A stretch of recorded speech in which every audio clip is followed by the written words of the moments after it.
আসসালামু আলাইকুম রহমতুল্লাহি ওবারাকাতু। সম্মানিত দর্শক এবং শ্রোতামণ্ডলী, একটা বাংলাদেশে খুব বেশি আলোচিত একটি বিষয়, সেটা হচ্ছে যে জুলাই সনদ।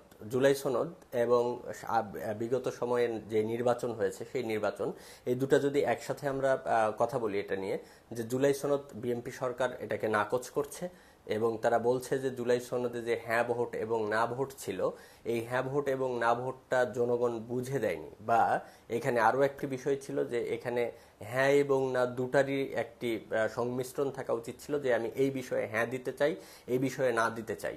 এই বিষয় নিয়ে আমি অনেক আগেই কথা বলেছি, নির্বাচনের আগেও আমি ফেসবুক স্ট্যাটাসে বলেছি যে এখানে আমাকে এমনভাবে বাধ্য করা হয়েছে যে আমি হয়তোবা শুধুমাত্র হ্যাঁ ভোট দিতে হবে। হ্যাঁ ভোট যদি আমি দেই, তাহলে যেই চারটা বিষয় রয়েছে সেই চারটা বিষয়কেই আমাকে অ্যাকসেপ্ট করতে হবে। কোনোটা যে আমি রিজেক্ট করব বা কোনোটা আমি না করব, সেটা আমার কোনো সুযোগ নেই। এখানে চারটা বিষয়ই হয় আমাকে হ্যাঁ বোধক চিহ্ন দিতে হবে, অথবা চারটা বিষয়কেই আমার না বলতে হবে।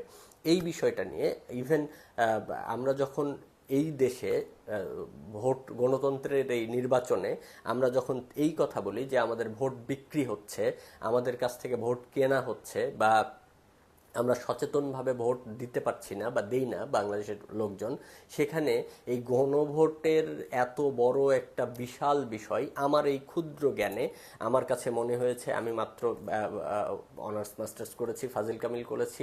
সো বাংলাতে আর ইংরেজিতে, বাংলাতে আরবিতে এবং ইংরেজিতে কিছু পড়াশোনা করার সুযোগ হয়েছে, যদিও আমি মনে করি যে আমার জ্ঞানের স্বল্পতা রয়েছে এবং বুঝেরও স্বল্পতা রয়েছে।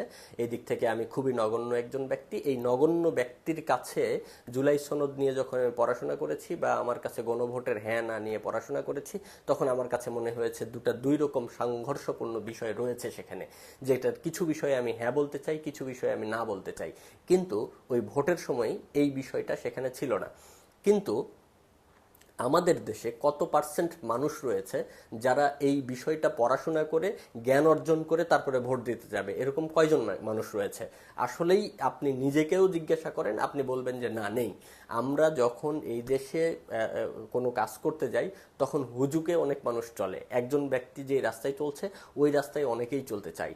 তো আপনারা যেখানে বলছেন গণভোটে হ্যাঁ এবং না এটা বুঝে দেয়নি বিএনপি সরকার, এটা বলছেন, এবং জামাত বা অন্যান্য দল, বিরোধী দলরা বলছেন যে বুঝে দেখ আর না বুঝে দেখ, এই জনগণ অবুঝ, এটা বলা যাবে না। হ্যাঁ, আমি দুই দিক থেকেই মনে করে নিচ্ছি যে তারা সঠিক বলেছেন, কিন্তু ইসলামিক সিস্টেম এখানে ফলো করা অনেক জরুরি। সেটি হচ্ছে আমাদের নির্বাচনের ব্যবস্থাতেও হ্যাঁ ভোট না ভোটের পাশাপাশি, যেটা আমাদের এই যে জুলাই সনদ বাস্তবায়নের জন্য যে হ্যাঁ ভোট না ভোট হয়েছে, সেটার পাশাপাশি এদেশের সরকার নির্ধারণের ক্ষেত্রেও আমাদের ওই জায়গায় যাওয়া উচিত যেখানে সাধারণ জনগণ, যারা যারা পড়াশোনা জানে না বা সমাজের উচ্চস্থানীয় ব্যক্তি নয়, অর্থাৎ যারা ওই লেভেলের মেধা নেই যেই লেভেল দিয়ে রাষ্ট্র পরিচালনা করা যায়, এই লেভেলের মেধা যাদের নেই, এইরকম ব্যক্তিদেরকে এক কাতারে রাখা এবং 300, 500 বা 1000, 2000 মানুষকে সেপারেট করা, যারা এদেশের প্রফেসর,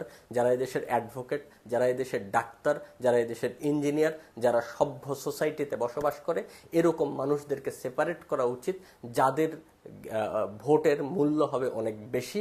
এবং এই সাধারণ মানুষ যারা যারা রাষ্ট্র নিয়ে চিন্তা ভাবনা করতে পারে না, তাদের ভোটের মূল্য হবে বা মর্যাদা হবে একরকম। এই জায়গাটা যদি আমরা পৃথক করতে পারি, অর্থাৎ আপার হাউস এবং লোয়ার হাউস যে বিষয়টা রয়েছে আমেরিকাতেও, যেটা ইউনাইটেড স্টেট অফ আমেরিকাতে সেখানেও যেটা রয়েছে, সেটাতেও আমরা অনেক দিন আগে দেখেছি যে ডোনাল্ড ট্রাম্পের সাথেও বা হিলারি ক্লিন্টনের সময় বা ইত্যাদি ইত্যাদি, আমরা আগে যেগুলো দেখেছি যে নিম্ন কক্ষ থেকে তারা অনেক ভোট পেয়েছে, সাধারণ জনগণের কাছ থেকে তারা অনেক ভোট পেয়েছে, কিন্তু উচ্চ কক্ষে গিয়ে তারা ওই জায়গাতে ভোট বেশি না পাওয়ার কারণে তারা হেরে গেছে, তারা বড় কিছু হতে পারেনি। এই কারণে আমাদেরও যদি এরকম দুটা শ্রেণী করা হয়, যে একদল উচ্চ শিক্ষিত সোশ্যাল পার্সন, তারা একটা তাদের চিন্তা দিবে, যেটা ইসলামে বলে সুরা পদ্ধতি, সেই সুরা সিস্টেম যদি চালু করা যায়, তাহলে আমরা ইনশাআল্লাহ একটা সময় আসবে যেই সময় শিক্ষিত এবং দক্ষ, দলান্ধ নয় এরকম মানুষকে আমরা রাষ্ট্রীয় নায়ক হিসাবে দেখতে পাবো বা রাষ্ট্রের নেতৃত্বে দেখতে পাবো আমরা। কিন্তু যদি আমরা এরকম চিন্তা করি যে এই যে গণভোটে হ্যাঁ না না বুঝেই দিয়েছে, আমার কাছেও সেটাই মনে হয় যে না বুঝেই অধিকাংশ মানুষই এখানে রায় দিয়েছে। তারপরেও আমার কাছে মনে হয়েছে যে সাংবিধানিকভাবে যেভাবে যাওয়া উচিত সেভাবে যাবে। এবং সর্বোপরি আমি আমার কাছ থেকে প্রস্তাব দিব যে গোটা মানুষের মধ্যে যারা বুঝদার এবং অবুঝদার দুই শ্রেণীতে বিভক্ত করে তাদের মধ্যে দুই কোয়ালিটির নির্বাচন হওয়া উচিত এবং সেভাবে রাষ্ট্র গঠন করা উচিত। আল্লাহ আমাদের সেই তৌফিক দান করুক, আমিন। আসসালামু আলাইকুম ওয়া রাহমাতুল্লাহি ওয়া বারাকাতুহু।